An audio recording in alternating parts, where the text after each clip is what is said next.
pieces to this puzzle, but right now the Mets are in a good spot, which is nice. Totally agree. And I would love to get your take because I've been going back and forth. I know what uh, Joe was saying from one Mets pod that the Mets kind of are where they are. They're kind of good with it. They might not have to add another starting pitcher. But for me, I'm like, why stop here? Put the cherry on top. The great teams. Think about what LA does. LA has a lineup that they have, and they still bring in Otani, and they're still looking to upgrade throughout the league. They're always willing to put the cherry on top. I'm not saying it's going to be anything crazy, but a Luis Castillo type guy who's out there, everybody knows that he's out there.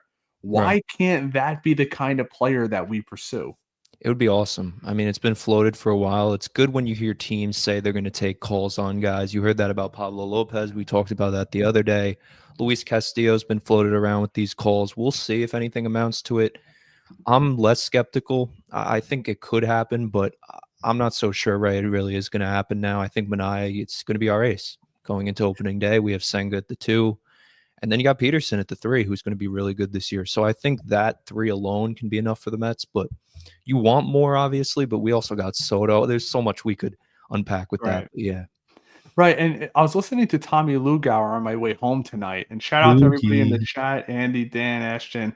Uh, it's really interesting. He said that the Mets might be in one of those modes where they're waiting for a pitcher who's out there. We don't have a name yet, but who's out there who may be expecting to get a multi-year deal, who the Mets really value potentially in their lab, as they did with Luis Severino. I mean, last year when Luis Severino signed, a lot of Met fans were like, "What the hell is going on with this team? They're signing a guy with a 10 ERA, but David Stern saw something in him. There might be that last minute guy floating out there. Maybe it's Channing. Maybe. I don't know. But he's got a lively arm when you watch him throughout the years. So what are your thoughts on that? Listen, there's a lot of these guys, Ray, that I think you look at the back end of this Mets rotation. I think there's going to be one guy, whether it's a prospect, we look at Sproat that just comes out of left field and takes it. He is the number one prospect. You would expect him to come up eventually, but the Jose Budos of the world, the Tyler McGills of the world, like who's going to be the one that ascends the furthest? And who's going to be one of these guys that we had in our rotation? Like even a Griffin Canning could arise, definitely, but Frank, 100%. Frankie Montas, Clay Holmes, which one of these guys is going to really make it and which one of these guys is not? Yeah, and we also got to look at the bullpen too. We were talking earlier in your space earlier today about the bullpen arms. One name that I feel keeps going kind of unforgotten, who maybe when I look at his stuff, I'm like maybe he ends up becoming our Clay Holmes, and that's Jose Budo. Budo has such a lively arm, and it seems like almost he might be the new age. Who's the pitcher we had a couple years ago that Seth Lugo? He Right. might become that for us, where maybe he pitches a lot of a seventh and an eighth inning leading up to Diaz, and then Yeah. gets a couple days off. Budo would be great. I mean, his stuff is electric, Ray. I mean, his fastball plays so well up in the zone. Budo's a guy that can get big outs for the Mets. He's showed that before, but he also can be used as a starter. So there's so many benefits to having Budo. We'll see how it pans out with him. I mean, there are trade pieces too here, Ray. We never want to think about that, but Yeah, guys like Budo, guys like Peterson, I hate to say it too, but they could be thrown in a trade. Nobody wants to talk about it, but Buster how Olney valuable suggested Luis Castillo for Vientos. I mean, any like off his rocker? that's yeah, that's a little much, but yeah. How active could you see Stearns being in the trade market post all this free agent fantasy? I believe Pete Alonso is going to get come back here, and I have a video I'm going to pull up for us that Mark Feinstein just released on MLB Network, a short clip for us, kind of breaking down where MLB free agency is. Let me pull that up right now, really quick. Let's give it a listen. Mark, what is the market looking like for Alex Bregman? Well, it's getting smaller for sure. Houston was a team that, as long as they were in that mix where you could move Paredes over to first and open up third base for Bregman, and that was seen as a possible sort of soft landing for Bregman. That's gone now. And when you look at the teams that are still in the market for a third base, the Yankees keep getting brought up. I don't see them being interested enough after spending the money they've spent already on Max Fried, bringing in the Cody Bellinger contract, Devin Williams. I don't see them spending the big money on Bregman. The two teams I would look at are the Red Sox and the Tigers. And the Tigers, obviously, it's an obvious connection with AJ Hinch there. You manage them in Houston. They need a third baseman. It would be a very good fit. The question is whether or not Detroit is willing to spend the money it's going to take to sign him. Boston, kind of the same thing. We know that they have money to spend. They were in on Juan Soto. They just gave Walker Buehler some money. They traded for Garrett Crochet, who's not, that was prospects, not money. So there is money there. The question is, do they want to bring in Bregman, move Devers to first, and maybe use Casas as a trade chip? Because if not, with Casas at first and Devers at third, then there's not really a fit for Bregman. So there are some other pieces that have to move around before Boston becomes really a team in play. Mark, Dan, it's funny because when we look at Boston, they went after Juan Soto with all that money. Them trading their prospects and bringing in a guy like Garrett Crochet doesn't amount to any money spent. The guy's not making anything. So where is all this money? I understand they got Buehler today. Solid move for them. I said I didn't want the Mets to touch him with a 10-foot pole, but they're only spent, $20 million this offseason? They're willing to go almost 50 for Soto. Yeah. So these teams, I think you look at John Henry too. I mean, he's so rich. He owns Liverpool, Mohamed Salah, the whole soccer thing. Like, they have the funds to spend, and I think they're going to have the team that's going to compete too. Like, we look at the Orioles, they can make it into the playoffs every year.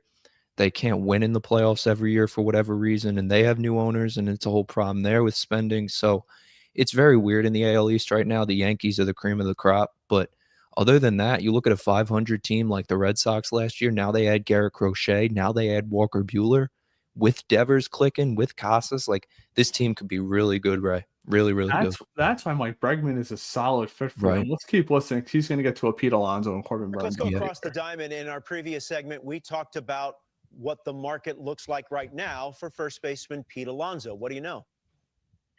Another guy whose market has shrunk considerably here. We were talking about those first base musical chairs, and when you look at how many first basemen have moved in the last week, Alonso is definitely the big one still out there, not only in terms of free agency, now that we've got Walker and Goldschmidt and Santana off the market, but also you're seeing some first basemen move in the trade market. So, the Mariners, I think, are still a possibility. They certainly have a fit there, but I think they've got to move Luis Castillo and his money before they're going to commit to spending the kind of money it's going to take to sign Pete Alonso.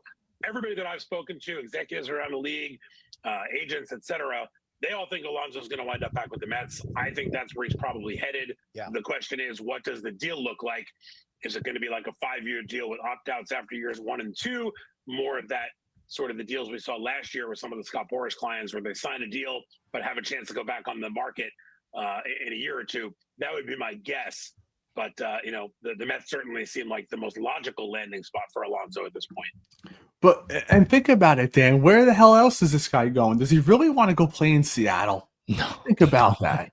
So wait, they're going to have to trade potentially the ace of their staff to bring you on to suck for more years to come. Is that kind of the sense that I'm getting? It's unbelievable, right? So they're going to tell us that Castillo, they'll ship him, so the Mets could take him, right? Hypothetically, they'll go in for Alonso, the Mets could get him anyway too. So this is a lose-lose for the Mariners, no matter what. I don't know what this is kind of leading to with the Mariners moving forward. They've wanted to pair someone with J-Rod forever. It just hasn't seemed to work. It's not an attractive landing spot for some reason.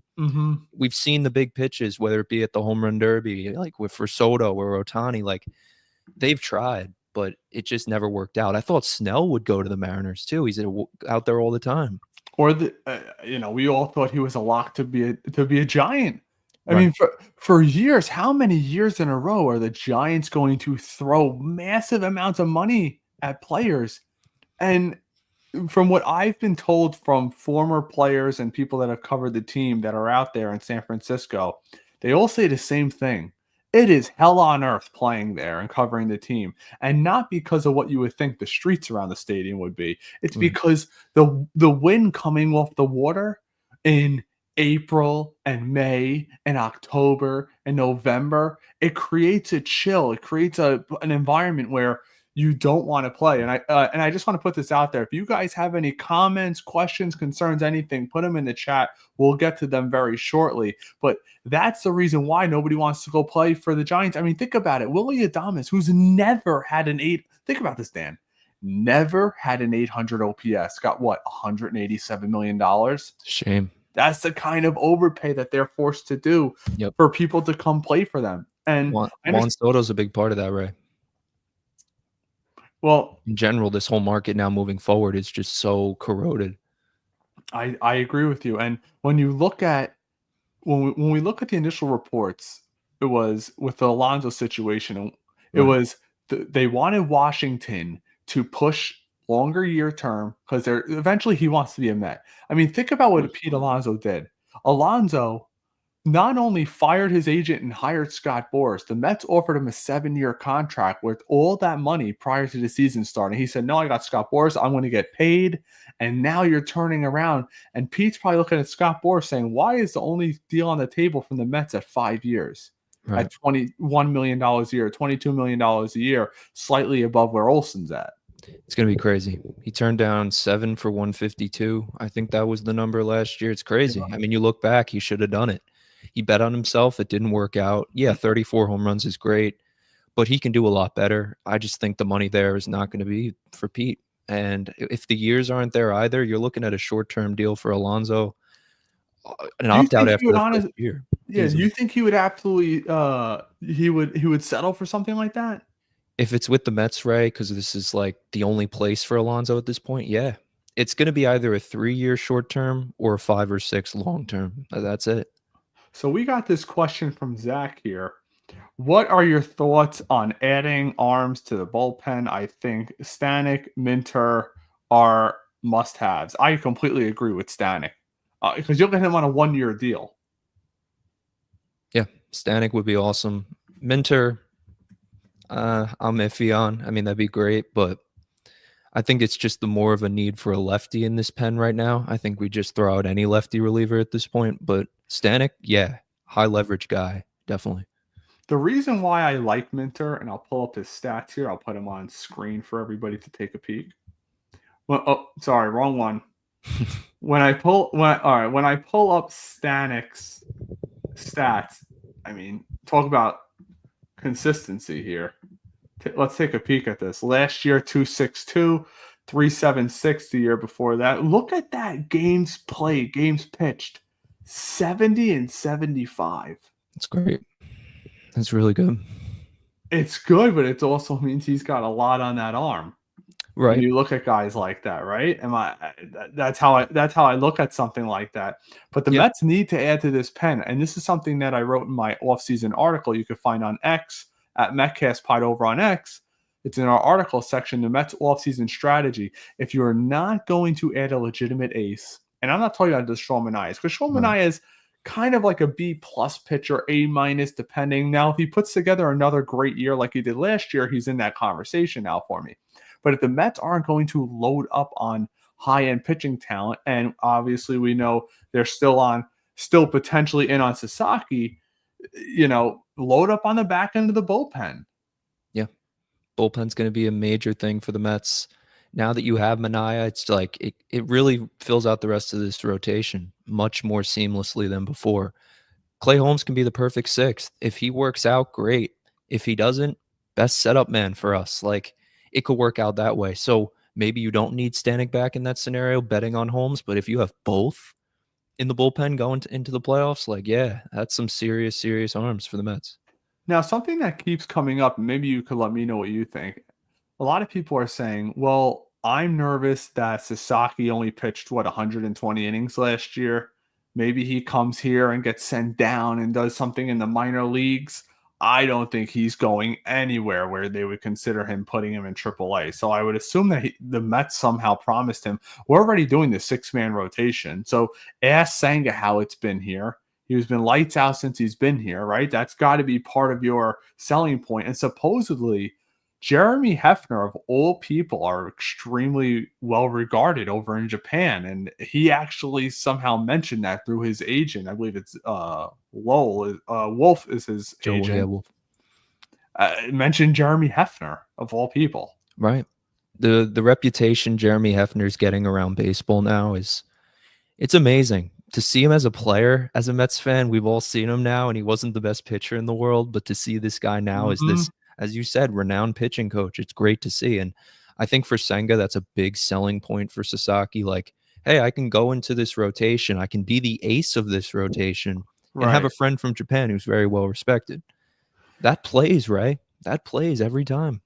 Yep, I'm going through a lot of these comments. Thanks everybody, whoever's commenting, Thank liking, you. subscribing. There's a lot of them, and I'm trying to keep the conversation moving while going through them. It's really our first live that we're doing here outside of the Juan Soto press conference, which was pretty cool. But now I want to move on to Bregman. I want to get your opinions on him because supposedly I saw a quote today, very interesting, from the Astros executives talking about how they felt they offered him a reasonable contract. He was kind of skittish on it, and they immediately pivoted, almost indicating that he's not going to get the kind of money that he thought he was going to get. Yeah. 6 years, the Astros weren't willing to meet him there. I mean, for whatever reason, Ray, it's going to happen. I guess they don't see Bregman aging well, but if you're the Mets, he kind of fits into this window. If you get a 6-year deal on him and he has great 4 years, that's awesome. That's probably a World Series for the Mets, given how good Alex Bregman is as a player. So, I agree. He was fit seamlessly. We have this question from Zach Lowe. What is a trade candidate bat you guys think that could be a plan B after Alonso makes his decision? yeah, a trade. So a trade candidate after Alonso, his bat is done. Yeah, Okay. say he doesn't work out here. I mean, I don't. Vlad would be the guy, right? That we would go after. I think you've been seeing that floated around. It was an interesting report yesterday. So he gave the Blue Jays until the first day of spring training to be Mhm. done with extension talks. You can't have anything after that. Usually it's opening day. So for Vlad to do it the first day after the first practice of spring training, your ears perk up. The time's starting to tick now for Vladimir Guerrero Jr. And I've heard a lot of things from shout out Frank too. He's very well tied to some of these guys and some of these, especially the Blue Jays, because his son works with them. And he said that Vlad's out. He said that Yeah. Vlad's not going to be back. So I don't take that for anything special, but I mean, it could start to be ticking for Toronto. I 100% agree with you. I think that would be the pivot. The only issue you and I both know, one thing David Stearns loves him a good prospect. That's one thing Yep. for sure. Loves him a good prospect. And I actually think if they were going to pivot for a bat, it wouldn't be a first baseman. I think they'd because between us people in here in the chat, I think the Mets, and this is from something I've been told by a couple people, they project Vientos to be a long-term first baseman. And I think that's a big reason why the Mets are now kind of backpedaling. Maybe you get Pete on a 5-year deal or even a 6-year deal, not the 7, and expect him to be a DH the last 3 years of his deal, move Vientos over. I actually don't know if the Mets would pull the trade on a bat. I can't believe I'm saying this.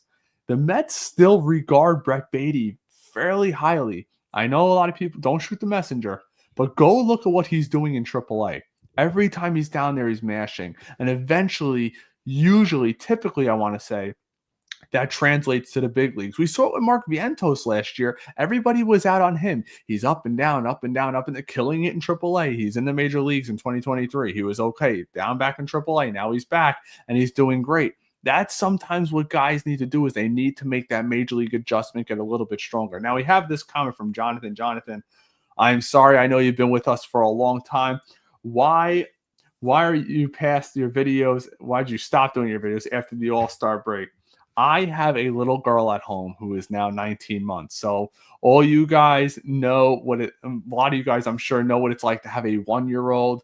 I'm helping my wife out. It just became so overwhelming. I had to take a step back. We're still very active on Twitter.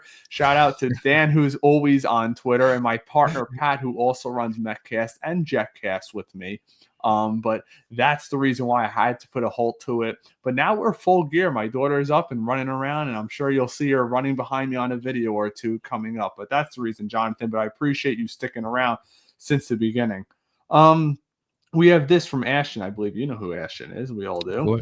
Bregman doesn't make sense for this current team. Dan, what do you think in regard to Bregman? What are your feelings? I mean, he's a contact guy. He's a pull happy hitter. I think he would have a great career at Citi Field. The rest of it, whatever it would be, he's a winner. I mean, this is a guy, Ray, you would want on your team. You know, people scoff at the idea of Alex Bregman. I mean, yeah, maybe his market isn't a $200 million player, but you can get this guy cheap and you can win a championship because of him. And Vientos is great. And like you said, Brett Beatty, they think highly of him. He was on the taxi squad in the playoffs. Like, he was mashing. But I don't think the ceiling of Brett Beatty is Mark Vientos. Not even close. Yeah, you can move Mark Vientos to first for a year, but what's that going to do for you, Ray? It's not going to do much, right, in the long term, because you have Ryan Clifford coming up. So you got to make that decision. It's going to be really interested to see what prospects David Stearns decides to keep, because I've been making this point for a while for those of you who've been with the channel for a long time. You're going to see certain prospects traded or taken off the 40-man or not put on the 40-man, and you're going to be like, whoa. I mean, Dan, let's be honest.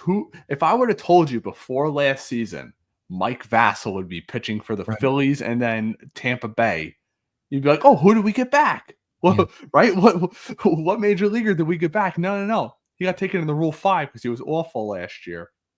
These are, at the end of the day, they're not David Stearns prospects. He didn't draft, 99% of our prospects. All the top 5, none of them did he draft.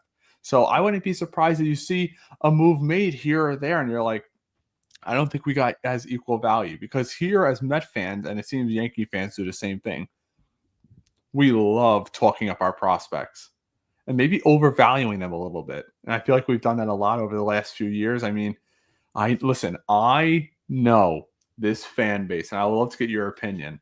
I know this fan base is in love with Luis Angel Acuna.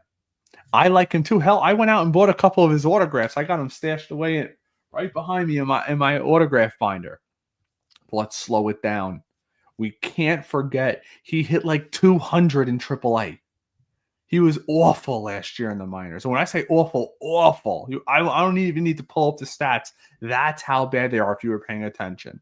That doesn't mean he can't eventually be good at the major league level. But I don't, for myself, and a lot of people are going to be upset about this, I don't think he's going to break camp with the major league team. Couple things, Ray. I mean, yes, he had bad numbers in the minors, but look what he showed you in the majors, right? When he came up, and he looked great. He was hitting the cover off the ball. We were looking like it was Ronald Acuna 2.0. So think about these prospects, right? Brandon Sproat, as close to untouchable as it gets, because if you would have traded him, you would have did it for Crochet. And the Mets need pitching. Like, whether it's Tidwell or Sproat, one of these kids is going to have to be the ace of the future, because you need that. You need that as a franchise to have these guys come up. Anything else other than that is tradable, Ray. Truthfully, Jet Williams, Drew Gilbert. I don't want a prospect hug. There's definitely value to each of these guys. Gilbert, future center fielder. Acuna, maybe second base. Williams, second base. These guys all have value, but league-ready talent wins every time, because these are just prospects. That's it. Yeah. Some great people always love to say prospects are suspects, but just in case you guys think I'm lying, sorry about that. Just in case you guys think I'm lying, look right there. He had a 654 OPS throughout the minors last year. I hear you, Ray, but he showed it at the big league level. Even if it was a small sample size. Like, I'm wondering, Dan. For me, it all depends if Jeff McNeil somehow gets moved, which I think is just about a lock to happen.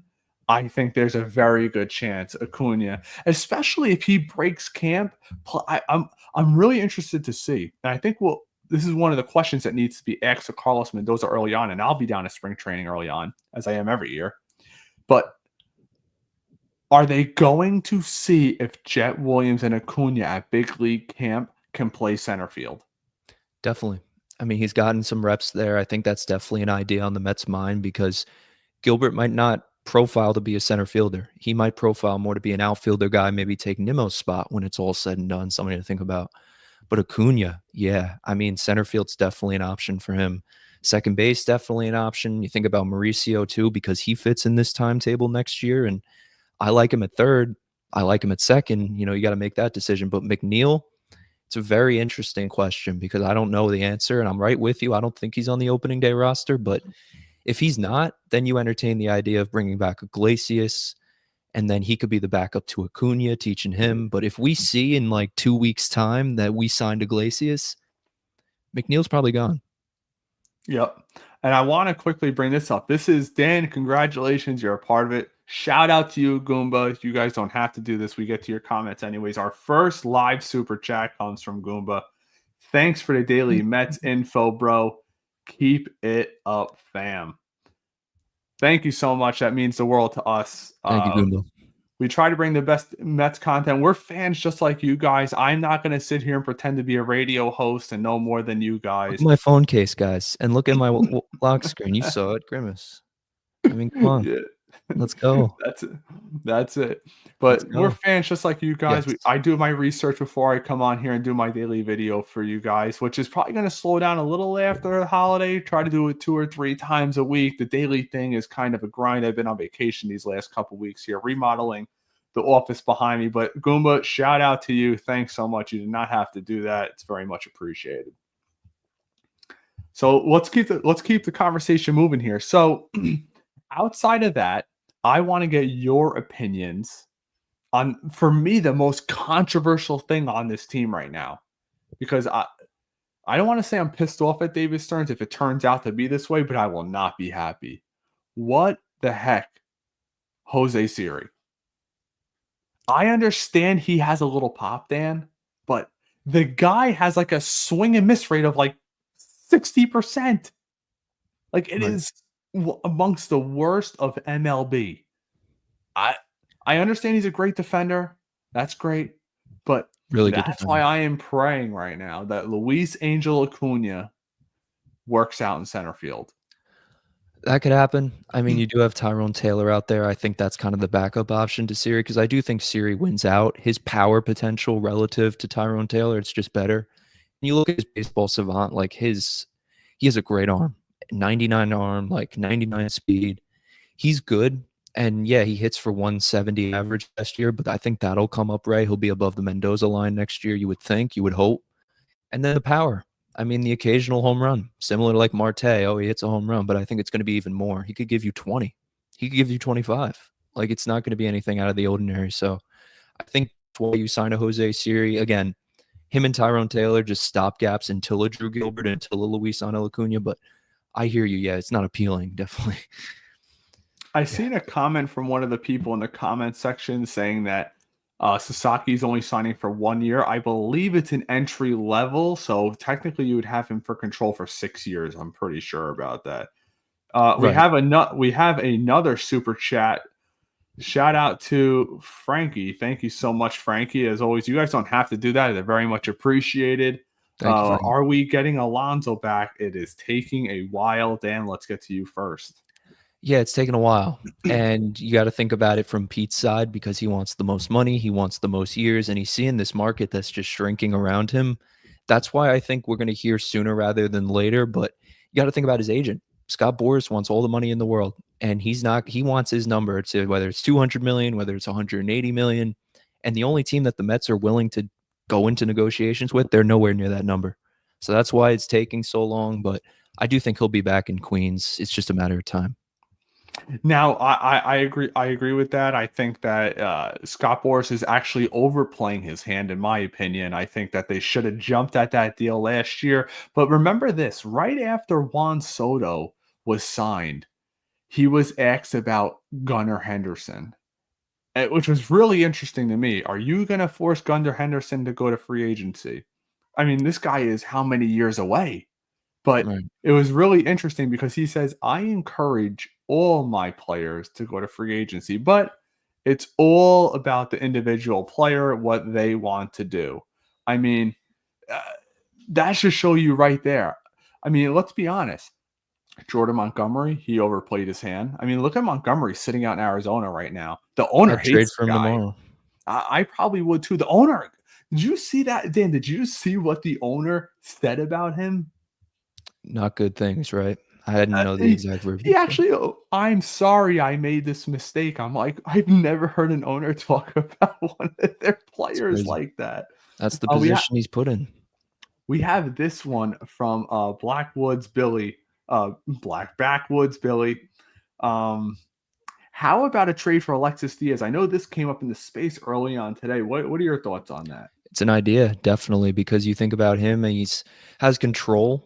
He's a reliever with control, team control. I mean, he also has a control issue when it comes to pitching, but that's not so serious. It's the team control with him. And I think that's always appealing with a high upside reliever. But you also think about the connection to his brother. He's on the Mets. Like that would also make sense. But I think again, it's just I'm very guilty of it too. The hypotheticals, anyone that follows me know I love my hypothetical stuff, but Believe me, I know. I just yeah, right. I just don't know if Alexis Diaz would happen.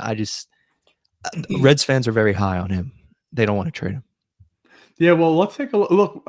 It's funny because if you guys remember, I want to say 2023 offseason, every Met fan was screaming, "We could have the best 8-9, the brother duo, Alexi Diaz." He had a down year last year, 3.99 ERA. Maybe if the Reds decide they're going to sell, which I don't think they're going to sell. It's a buy low Maybe candidate. maybe he's got the stuff. And one thing that I always talk about, and I will sing it till the cows come home. I don't know, you might be too young for this, Dan, but do you remember Duncan with the Cardinals growing up, the pitching coach? No, not much. Every and I'm not kidding when I say this. Every single pitcher that went to that organization, it didn't matter if they had a 15 ERA, they turned into Adam Wainwright.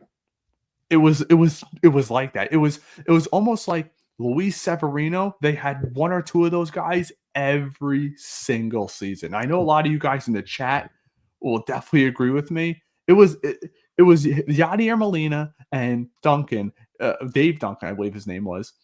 And I feel like that's kind of what we're molding here with Jeremy Hefner. For some reason, I'm not saying for some reason, because obviously there's proof in the pudding what happened last year, but people are flocking to him. He's gaining that respect around the league for guys who are saying, you know what, I have elite stuff. Like Channing, he throws hard. He's a hard throwing righty. Yeah. No, Channing, definitely. sorry. No, you're good. But You're good. they're developing that reputation of they have that pitching lab over there. And, you know, I was gonna date myself, Ray, because I was gonna say I was only 4 years old in 06. Date myself a little bit, and just the beginning of that Cardinals Mets in 07 and everything after that. It's just the beginning of Wainwright, right? And now he's a broadcaster. It's just to see his career too. It's unbelievable. We have this follow-up comment from Jonathan. Bye McNeil and Marte. I would be a little surprised if Marte is still here. The fact that it got out there that they're shopping him like mad dogs, I think they'll be willing to eat a lot of the money. Because remember this, the Mets have like no draft picks coming up, like none. They lose out on Soto, and they're getting pushed back because of the money. So maybe, just maybe, that's how Steve Cohen is going to recoup some of this farm system that they won't be able to draft. Is maybe you trade a guy like Marte and you eat $11 million of that contract. So someone's getting Starling Marte on a 10-year deal. And one team that I keep looking at, Dan, maybe the Pittsburgh Pirates. They brought back McCutchen. They're trying to be a little better for their fans. Maybe he ends up being a fit there. And I think McNeil, I've been saying this, I think he's as good as gone. I think they want him off the team. They don't like him in the clubhouse. And believe it or not, he's a buy low candidate. And there's going to be teams out there like maybe Seattle with Luis Castillo who say, you know what? The guy's a batting champion just a couple years ago. If he could return to any resemblance of that, 2 years at $15 million is an absolute bargain for that type of player. Yeah. McNeil has value. Marte has value. I love the Marte to Pittsburgh idea. That's awesome. Really. I mean, it could truthfully be something like that. They were shopping their guys like Mitch Keller, Jones as well. So they have guys over there that's like, what are they doing? Why don't they want to hold on to these guys? They just want to trade them. That's their philosophy over there in Pittsburgh for whatever reason. So, yeah, there's interesting pieces for the Mets to flip. Brett Beatty was the first one that you kind of heard Mike Puma say, oh, they're taking calls on Brett Beatty. You're like, whoa, okay, well, who's interested in Brett Beatty? Let's do this. Like, let's get it done. But nothing's ever amounted to it. I don't think they'll trade Marte. I think McNeil's the more likely one, but the only reason I say that is his connection to Soto. I think he finishes out his last year on the contract with Soto there. Something to think about, but Yeah, again, it's not emotional decisions they're making either. But we have this comment. Bueller should have been a Met for that number. PJ, I'm going to disagree with you here. 21 Do million. me a favor. Do me a favor. And Dan might disagree. We'll find out. But look at Walker Bueller's stats. He has not had a good season since 2021. And I know he's coming off another surgery, but that's the kind of guy he is. I mean, $21 million for a guy who pitched to a 5 ERA. I understand he had a good, people think, oh, he had a great postseason. He had a solid postseason, and he pitched 15 innings. It's not like he had some crazy run where he was pitching game 1, game 7, or game 1, game 5, game 2, game 7, game 2, game 7. It wasn't like that. I mean, for me, they were pitching bullpen games at Dodgers. They were just light years ahead of everyone. I think that might be a contract where the Red Sox say, it might come back to bite them. Maybe you think different. Yeah, I mean, the only thing that's frustrating is you see that happen this morning and you're like, why couldn't the Mets do that? Why couldn't the Mets put up 1 year, $21 million for Walker Buehler? He just wanted to be in Boston. That's what that tells me. Yep. And that's why having the power of Garrett Crochet in your rotation, Ray, is so powerful. Why do you think I wanted to trade for this guy? Because then you can have maybe Walker Buehler team up with Crochet, get something started much quicker. Manaea in that rotation. I mean, it would have been a lot more interesting to see, but good for Buehler. They're building up in the AL East as they should. They want to compete with the Yankees because no one else will. Yep, 100%. And we have this from Ashton, who we've spoken about this a little bit in your space. I think I threw this trade out there for you. What are your thoughts on Yu Darvish and a potential trade for him, Ray? I know Dan's thoughts as I've talked to him about it, but what are your thoughts on getting Yu Darvish? I will tell you this. I am for getting Yu Darvish with one caveat. He's got 4 years, $18 million per year left on, if I recall correctly. He's 38. But he might guarantee you Roki Sasaki. Could. I am throwing anything you want then. He could. If Roki Sasaki came to David Stearns and said, you know what? Because remember that whole report that came out of Japan? He had an issue with the media. That's why he was considering maybe a small to mid-market team here in the United States. But we all know Yu Darvish is well revered there in Japan. Maybe Roki says, you know what? I want to play for the Mets because I know David Stearns was scouting me. Steve Cohen brought me this Beverly Hill home. It's so nice, all this stuff, whatever. I want Yu Darvish here to make me feel comfortable. You go get it done. I hear you. No, I like it, Ray. I always like those ideas out of left field because I haven't heard much talk about that, but that's honestly one of those things that it's like, if you think about it, it could definitely happen. I'm not going to rule it out. And yes, Sasaki's the piece that we all want. And if you want to attract him to the Queens, it would probably have to have Darvish around. Now, this one's for you. I'm a Padres fan. This is from Hope Springs Eternal. I am a Padres fan, and the Padres will not trade Yu Darvish. However, they may be trading your guy, who I know you love, Dan, Dylan Cease, especially if they get Sasaki, which I think is more likely than not. Yeah, Dylan's a lot of these guys on the Padres just to begin with. I mean, just Michael King we've talked about, but again, it's those kind of guys. Dylan Cease is a one that you look at. He's a winner. He's young. He's controllable. He has one more year, but you can extend him. Like, I think he's more inclined to sign an extension, similar to Garrett Crochet. So we'll see. It won't be a 1 year rental for Dylan Cease, and you can build around. I think you need now. You have Manaea for the next couple of years as a lefty. You have Senga, the hit or miss at this point. You kind of want another horse, and I'd probably prefer a righty at the top of the rotation, like a Castillo, a Cease, a Burns. That's it. You know, I totally agree with you. And guys, this has been so much fun. We've been doing this for a minute now. Shout out to the 1,100 people live on our first live stream. I appreciate you guys as always. If you're not following Dan, follow him over on X. He's got his underscore under there. We are METCast as always. We'll be dropping a lot of videos as things drop. Hopefully, Pete Alonso is signed. I would love that gift under the Christmas Right. tree.